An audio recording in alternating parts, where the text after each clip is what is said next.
பக்ரீத் பண்டிகையை ஒட்டி கோவையில் ஆயிரக்கணக்கான இஸ்லாமியர்கள் சிறப்பு தொழுகை நடத்தி வருகின்றனர். கோவையில் கரும்பு கடை பகுதியில் இன்று காலை 7:30 மணி அளவில் இஸ்லாமிக் மெட்ரிக் பள்ளி மைதானத்தில் இஸ்லாமிய ஆண்கள் பெண்கள் உட்பட பல்லாயிரக்கணக்கானோர் பக்ரீத் சிறப்பு தொழுகையை தொழுதனர். இந்த தொழுகையில் மஜீத் இக்ஸ்கான் பள்ளிவாசல் தலைமை இமாம் மௌலவி இஸ்மாயில் இம்தாதி சிறப்பு தொழுகை நடத்தி சொற்பொழிவு நடத்தினார். இஸ்லாமியர்களில் இன்று நாடு முழுவதும் பக்ரீத் பண்டிகை கொண்டாடப்பட்டு வருகின்றது.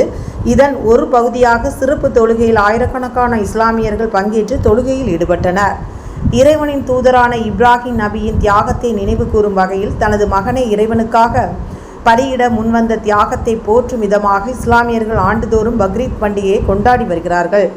இந்த தொழுகையின் போது புத்தாடை அணிந்து ஒருவருக்கொருவர் கட்டிப்பிடித்து வாழ்த்துக்களை பரிமாறிக்கொண்டனர்.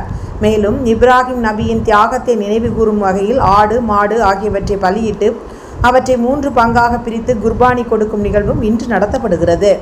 ஆடு மாடு போன்றவற்றை பலியிட்டு அதில் ஒரு பங்கை நண்பர்களுக்கும் உறவினர்களுக்கும், மற்றொரு பங்கை ஏழை எளியவர்களுக்கும், 3வது பங்கை தங்களுக்கும் என பகிர்ந்து இறைச்சியினை உண்டு மகிழ்ந்து உற்சாகமாக பக்ரீத் பண்டிகையினை கொண்டாடி வருகின்றனர்.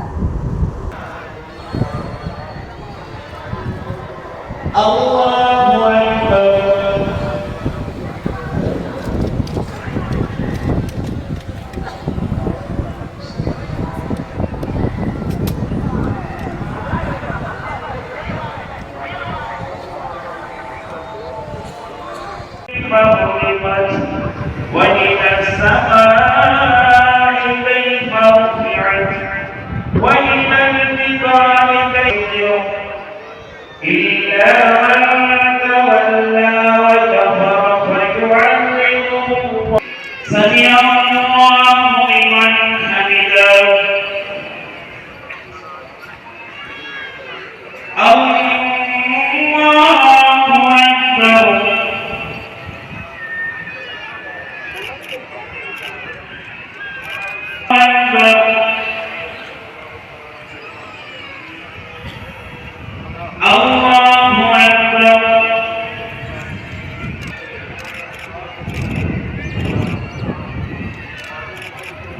Allah